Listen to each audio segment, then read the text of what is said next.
Welcome to our Curious Amalgam, the weekly podcast brought to you by the Antitrust Law section of the American Bar Association. Our Curious Amalgam explores the fascinating and increasingly overlapping world of competition, consumer protection, data protection, and privacy law. Each week, we bring you leading global experts on the most compelling issues of the day. Enjoy the show. Hello and welcome to our Curious Amalgam, the podcast from the Antitrust Law section of the American Bar Association. My name is Matthew Hall and I'm with my co-host Jeny Maier. Hey Matthew, good to be here. Today we're going to talk about the Middle East and Africa. We're joined first by Nicolas Bremer to discuss Middle East developments. Hi. Nicolas is a good friend of the podcast. He's already appeared in episodes 231 and 328. So thank you for coming on again. It's a pleasure. So Nicolas is a partner with the regional law firm Bremer. He heads the firm's antitrust and M&A departments, oversees the firm's Riyadh and Cairo offices. So Nicolas, we're going to have a brief discussion today on Middle East developments. You've identified some countries we're going to talk about. So could you just take us through, firstly, what we should know about UAE developments? And the UAE was interesting last year because it was a largely dormant jurisdiction, both from a behavioral antitrust side as also merger control. And in April 2025, they switched their merger control regime from a entirely market share threshold notification regime to a turnover-based threshold, and that has significantly expanded the scope of the regime and has created quite a lot more activity in the merger control space. There have been a good number of filings so far, and the authority is sort of dealing with getting to grasp with that. And that has also affected a little bit the behavioral side. So the authority has not just been dealing with more merger control filings because of the new thresholds. The new thresholds were coming in sort of a larger reform process that also involved like them becoming more active overall. What type of regime is it on the merger control side? Is it a arrangement where you would engage in pre-notification with the agency, akin to a lot of the jurisdictions in Europe, or is it just you submit your notification form without pre-notification? Based on the law and regulation, it should be the second. Mm-hmm. However, the authority has a little bit of an issue with the review period. If it expires, transactions are immediately considered as opposed to, and you would have to appeal that decision. That has led them to implement in practice a more substantial pre-notification phase, although it doesn't exist, both on part of accommodating sort of parties' capacities to clear a transaction through the normal procedure, as well as the authorities' inability right now to run through certain transactions at a speed, because they're still in a nascent phase. They're building capacity, and also they're dealing with staffing shortages. So they have in practice implemented a pre-notification phase to accommodate that. Interesting. And what about in practice in terms of filing? What kind of key practical difficulties and issues do you see when doing these? The authority, although inexperienced, is quite pragmatic. So they are aware of the challenges that they're dealing with. Which is very welcome from our side when we're making filings. Of course, they have shown to be very engaging and open to listening to pragmatic solutions. The key challenge is the timing item. As I said, they're still dealing with staffing issues. Staffing issues they're very much aware of, and they're trying to mitigate that. For one, they tried to hire additional staff. They reached out to firms for secondments to find a short-term solution. So they're actively working on it, but it remains to be the key difficulty. Okay. And what about you mentioned a link to behavioral work. What have they been looking at on that front? So far, and we'll have to see whether the current situation in the Gulf changes that maybe a little bit, but their first focus was, let's say, more straightforward violations such as price fixing, and they haven't delved into more complex structures yet. But there has so far not been a specific sector or areas of specific considerations. Okay, let's move on to Saudi. Obviously, Saudi Arabia, obviously another important Middle East jurisdiction for transactions and other work. What's happening there? I mean, Saudi continues to be probably the most active merger control jurisdiction in the region. Behavioral antitrust, they're also increasingly active in, although a little less than merger control. The most recent changes were introduced with the now 5th version of their guidelines. They amended the notification thresholds for the merger control regime to include a requirement for target revenue in Saudi Arabia to trigger a filing in an acquisition. In joint ventures or joint control acquisitions, they follow very much the European Commission model of the two parents still being able to trigger. But they introduced with this a very sort of straightforward local effects test, essentially, as opposed to the more ambiguous test that they had before, which, for one, makes it easier to assess whether a transaction might require notification. On the other hand, obviously, gives parties less room to argue. On the antitrust or behavioral antitrust part, they have had first dawn raids. It started already in 2024, but they've continued sort of this more aggressive posture there. Similar to other jurisdictions, though, they're still focused on more straightforward violations, although RPM is becoming more and more of an issue in Saudi Arabia. On the change in the merger notification thresholds, as I recall, the previous thresholds were set at a level that triggered filings for a lot of international deals, foreign to foreign in particular. What have you seen in terms of the trend in the number of filings that the agency is dealing with? There's still, year over year, if we look at changes, there's still an increase in overall filings, and also still foreign to foreign transactions make up quite a significant share of the filings received. It's true that there is a little bit of a limitation as to foreign transactions because at this point, previously, the target didn't necessarily have to have revenue in Saudi Arabia to trigger in an acquisition.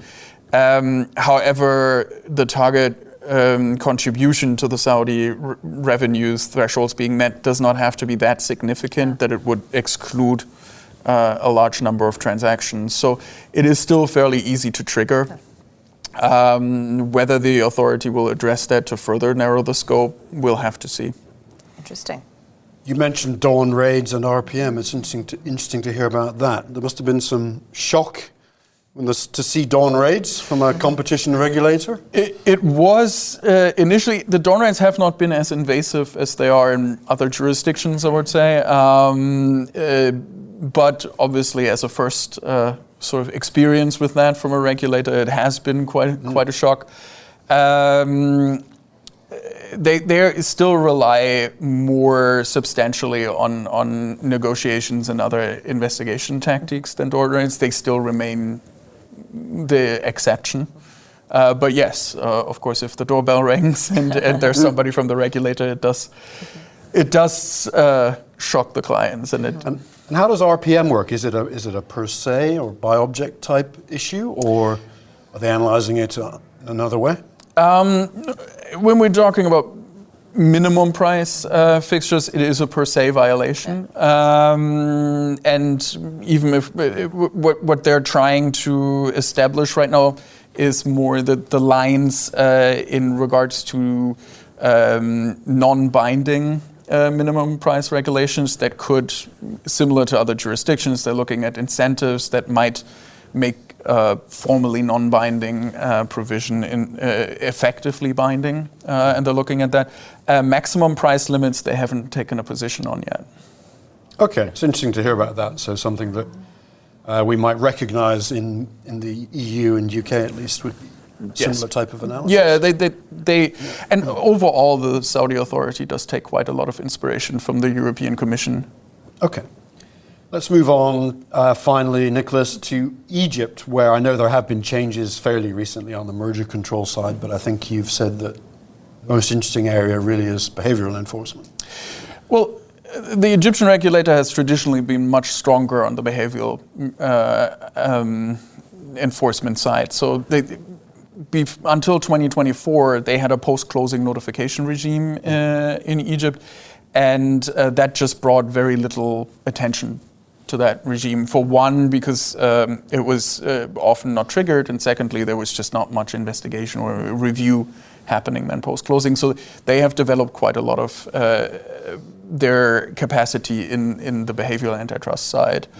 And in Egypt, we continue to see it being, although the regulator has never explicitly come out and said that, but it appears to be somewhat politically driven, because they're dealing quite a lot with directly consumer-facing issues or potential violations that might have impact on consumer prices, which is an overall trend in Egypt. As you might imagine, a developing economy, they're struggling with price increases, and there were quite a lot of pressures from the war in Ukraine and the impact especially on food prices in Egypt, and then the resulting inflation crisis. So investigations we have largely seen in markets that either consider staple goods, such as foodstuff, education, these type of areas, and that's also where the most fines were coming out. If that's the case, I take it then that most of the subjects of these investigations are largely domestic or regional as opposed to international? Yes, that's true. We see mostly investigations into domestic or somewhat regional players. International firms sometimes get drawn in because they might have connection to that market through distributors, but then often they're not the primarily investigated party, but it might be the distributor or their local partners. And what are companies doing about compliance? Is there becoming a compliance kind of culture? Are people putting in place programs, etc., or? It is growing. Stronger with international companies that might have more experience from their home jurisdictions and educate their local staff, and we've been involved in those type of measures. But the Egyptian Competition Authority also has a quite active awareness campaign, reaching out to the private sector, but also other governmental authorities. So we do see a change in the culture. And we do see local companies becoming much more aware of compliance issues and ways to mitigate liability through compliance programs. Okay, interesting. Well, thank you very much. We're recording here at the spring meeting. Have you had any particularly interesting insights or panels you've attended that you want to mention? Regrettably, I had not had that much chance to visit any panels because of meetings. Yeah. I am, as every year, what is still on my calendar is the Enforcers panel. I'm quite interested to see what's happening there. The final panel on the yes. I always like to find out what is your favorite thing to do here in Washington other than have meetings and visit with all of the international enforcers. Typically, so my routine when I leave Washington is I leave typically on a Saturday. Mm-hmm. And my favorite thing to do then is to take a jog around the Washington Mall before my flight, sort of relaxed, especially because the cherry blossoms are coming in. They are beautiful this year. Regrettably, this year I can't do that because my son's birthday is on Saturday, so I have to hurry out on Friday to be back in time. My son's birthday was just yesterday, so it's good week to have kids. Well, thank you, Nicolas, for coming on our Curious Amalgam once again. Thank you. It's a pleasure to speak with you. Yeah, pleasure to speak with you also. Thank you for being here. Thank you. We're pleased now to be joined by John Oxenham to discuss Africa developments. John is also a friend of the podcast, also having appeared in episode 328. John is the managing partner of Primerio, a Pan-African competition and antitrust law firm. John, welcome back to the show. Thank you. Pleasure to be back. So we're going to touch on today, firstly, quite material changes to the COMESA competition law regime. You can explain to us, but COMESA is, of course, a Pan-African, or at least a multinational regime of African countries. Very much so. So for the benefit of the audience, COMESA is a regional bloc and comprises of 21 member states. It's been in existence principally from an enforcement perspective for the last 10 years. Ironically, the legislation which governs COMESA was drafted in 2004, so a lengthy period from an antitrust perspective, but of seismic proportions are the shifts which occurred in relation to their regulations. And those were implemented in December 2025, and resulted in quite noticeable changes in relation to enforcement, principally from a merger control perspective, and equally in relation to enforcement activities. And I think those are going to be of significant interest to the audience as a whole. We've already seen traction in relation to various of the regulatory changes, but I can run through those in some detail if you'd like me to. Share some of the highlights with us. Absolutely. Probably the most important from a transactional perspective is that COMESA is now a one-stop shop, and I think that's obviously of significant benefit to the international antitrust community, particularly those doing transcontinental deals and equally global deals. So what that means is COMESA has final authority in relation to the merger evaluation or merger review in respect of deals which have an impact across COMESA. Equally is that there is now an increase in relation to the merger thresholds, which I think is of some importance from a filing perspective, but equally there is an increase in relation to the filing fee itself to $300,000, which is the cap.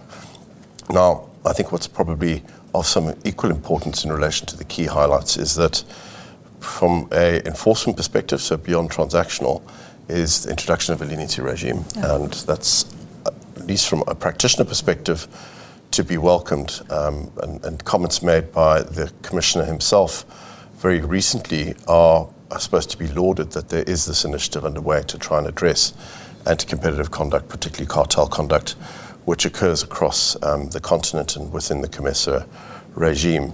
So what that means is there will now be a leniency regime applicable across all 21 states. And that means if you are to apply for a leniency as you would in relation to any corporate leniency policy application, you will have a leniency granted to you in respect of all 21 member states, which is certainly in keeping with the broader theme from a COMESA perspective that there's a broader amalgamation in relation to enforcement, but equally in relation to transactional work, and COMESA fulfilling the role pretty much on par with what the European Commission has been doing for a number of years. Those are welcome developments from a practitioner perspective, but equally from an ease of doing business, so-called, in relation to the COMESA market as a whole. How has that changed the way that you counsel your clients in terms of developing compliance programs? Well, I think it's a very good question. Quite frankly, enforcement is on the rise across the African continent, and particularly across COMESA. It's a stated objective from the Commissioner himself that there will be, in relation to investigatory work, in relation to enforcement work, a robust approach in relation to cartels and just more generally in relation to other restraint type arrangements. In counselling clients, I think you can no longer ignore the reality of that there is a leniency regime, that there's proactive enforcement within the COMESA market, and equally probably a sophisticated approach from the agencies themselves. So in counselling clients, I think it's incumbent on a number of those who have operations or businesses within COMESA to have the requisite programs in place, but equally to be aware of what the law says in those jurisdictions which are ultimately beneath the COMESA umbrella. So we generally have approached on the basis that you apply your standard dawn raid guidelines, for example, because there's also the mechanisms there. Equally, that you have the necessary policy documents within the organisation itself, which would ensure that there is pro-competitive behaviour within the markets themselves, and applying probably what's being utilised internationally across the African continent.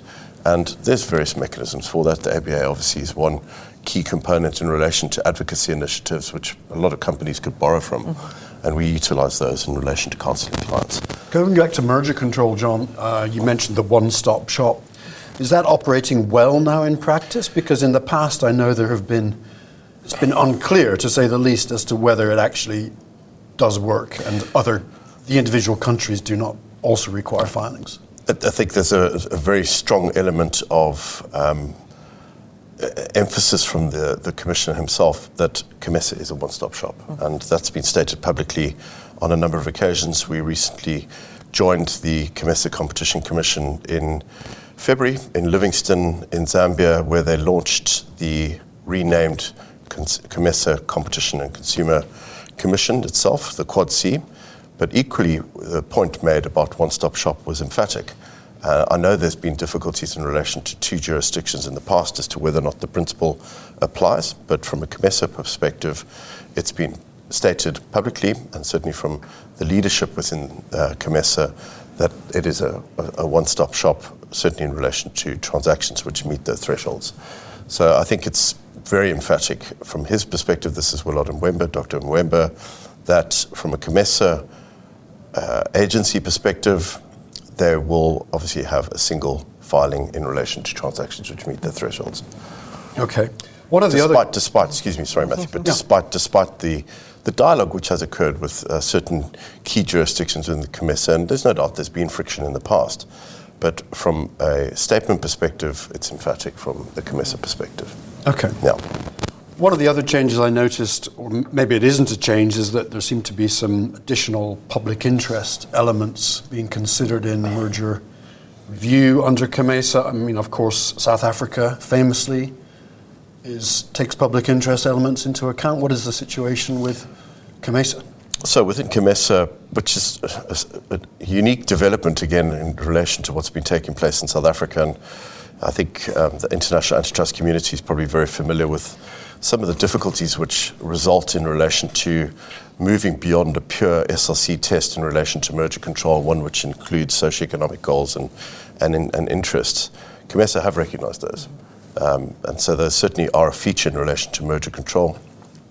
Not to the same extent as it is in South Africa. I think South Africa, if one were to balance out the tensions in relation to a transaction, and to use this analogy, if a transaction, for example, is anti-competitive, it could still be passed on the basis that there are pro-public interest gains which result in relation to that transaction. That's not the case in COMESA, and they're quite emphatic in relation to that from an agency perspective, that the public interest criteria will not outweigh the competition assessment, so the pure competition assessment on SLC grounds. And so, for example, if there is a transaction where it's prohibitively problematic, the COMESA agency would not allow it on the basis that it satisfies those public interest criteria which is set out in the Act. So different to South Africa in relation to the balancing exercise which goes through. But an important development is that there is actually a recognition of public interest criteria for purposes of evaluating mergers and the review process itself. I think the Commissioner himself has said publicly as well that there is a danger of bringing in public interest criteria in relation to merger review.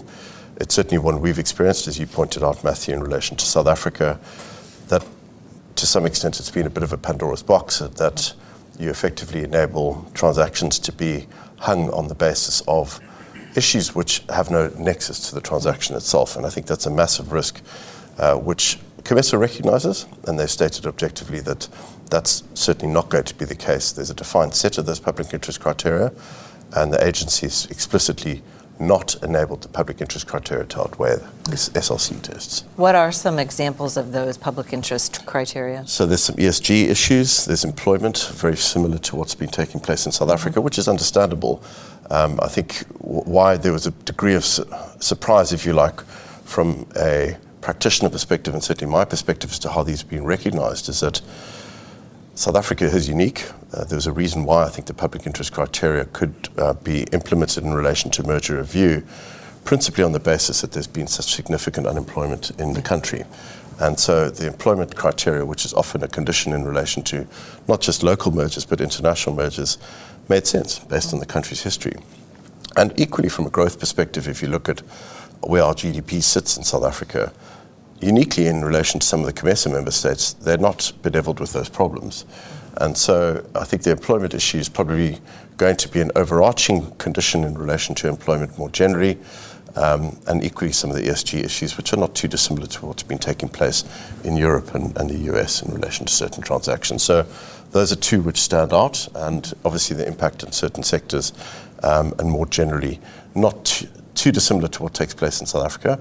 But those are a couple of examples which exist in relation to public interest criteria. Very interesting. Something else from the changes which caught my eye, which rings a lot of bells with an EU lawyer, were references to new per se prohibitions on vertical restraints within COMESA on absolute territorial protection, passive sales, RPM. Are these concepts familiar to, is it operating in a similar way to what you might see in the EU? And I think that's the point. A lot of our clients obviously have operations across Europe. And as alarming as these new provisions were based on the previous set of regulations, so there was quite a volte-face in relation to the drafting of the regulations. The first iteration didn't contain per se prohibitions in relation to vertical restraints. The second obviously does. But that's not dissimilar to Europe. And I think the oft-quoted remark or comeback is that what's being done in COMESA is not different to what's being done in Europe. And so from a corporation perspective, particularly those worldwide corporations, this is not something which they can really bulk at from their own practices perspective and their own operations perspectives. We are seeing them being implemented. There are a number of investigations currently, some of which have been settled, particularly in the FMCG sector and in the alcoholic beverages sector, which have resulted in quite significant settlements being paid by certain entities as a result, obviously, of the implementation of these new restrictions. I think they're a good thing from a COMESA perspective, obviously in terms of bringing the COMESA market in line with what's been taking place in Europe. Slightly controversial, but I do think that they're ultimately not too dissimilar to what's been taking place in Europe, and I think that's really the short answer from a corporation perspective. And Europe and the UK have been sort of at the leading edge of regulating digital markets. What has been any developments in the COMESA countries on digital markets? So it's a very interesting comment was made very recently by the chairperson himself in saying that there's been a lot which has taken place in Europe and the US to some extent, but particularly in Europe regarding digital markets. To some extent, COMESA has fast-forwarded in relation to the way in which they're going to be evaluating digital markets. There's obviously the principles regarding gatekeepers. There's the principles regarding ex-ante regulation, which I think are fundamentally important in relation to how COMESA will handle all of these points. But from a digital markets perspective, there are certain provisions dedicated in the regulations to addressing digital markets, which means they're front and center. Ironically, and we mentioned this in the previous podcast, Matthew, in relation to digital markets, there were some significant penalties in West Africa. COMESA is obviously familiar enough to recognize the impact of these operators on the COMESA markets themselves, and the regulations obviously reflect that. So they're not, in the view of the Commissioner himself, and certainly from a practitioner perspective, they're slightly advanced in relation to what's been taking place in Europe. COMESA has probably fast-forwarded a little bit more in relation to its regulatory environment. So John, outside COMESA, within Africa, are there one or two other key highlights you would want to mention? I certainly would. I think from a South African perspective, going back to my home jurisdiction, there's been robust enforcement. We've recently had dawn raids which were conducted in the scrap metal market, which indicates a willingness to engage in robust enforcement from the agency's perspective. There have been a significant number of settlements which have occurred between the Competition Commission and various respondent parties on cases which in some instances have lasted 14, 15 years. An indication of trying to conclude on investigations is certainly the case from the Commission's perspective. From a transactional perspective within South Africa, there's certainly been a number of transactions filed, not, I think, which is more unique in comparison to the African agencies that we've been discussing. Equally, there's new agencies which are coming on stream with quite robust enforcement activity as well, and accepting transactions which are being filed by way of merger notifications. That's the East African community, and I think that's obviously a unique development in relation to more regional blocks that comprises 6 states. And what that means is that you're going to have potential overlap issues between COMESA, another regional block, the East African block, and I mentioned, just carrying on that theme, we've got CMAC and ECOWAS, all regional blocks. In the pipeline is obviously ACTFA, which is the African Continental Free Trade Agreement, which will provide another supranational agency of sorts, which will govern antitrust enforcement and developments.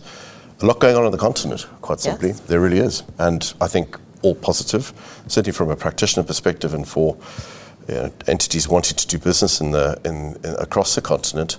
These are positive. These are bringing regimes in line with international best practices, sophisticated investigations and enforcement measures which are not too dissimilar with what's going on internationally. Well, I think if we look forward to speaking to you again next year, you'll have more developments to share with us. Definitely. Well, John, thank you. As we usually end up wrapping up our episodes, we love to hear more about you as a person. What are you most excited about being here in Washington for spring meeting this year? I think it's reconnecting with old friends. I used to live in Washington, I mentioned to Matthew in the last podcast, for a couple of years when I worked at a US firm. So reconnecting with friends is obviously a welcome opportunity, and equally digesting the latest and greatest in relation to antitrust as well. But there's no more beautiful city, I think, and it's a pleasure being back here. Thank you again for the opportunity to interact through the podcast. Absolutely. Thank you Thank for you, being John, here. for joining our Curious Amalgam once again. Thank you. Thank you for listening to this week's episode of our Curious Amalgam, a competition, consumer protection, data protection, and privacy law podcast. It is produced and shared around the globe by ABA's Antitrust Law Section. The opinions expressed by the participants in this podcast are their own and do not necessarily represent their employer or other organizations. If you like what you heard or would like to become a member of the American Bar Association, please check out what the Antitrust section has to offer at ambar.org/antitrust. You can learn more about our podcast at ourcuriousamalgam.com. If you have comments, suggestions, or podcast ideas, please reach out to us at podcast@ourcuriousamalgam.com. Until next time, thank you for listening.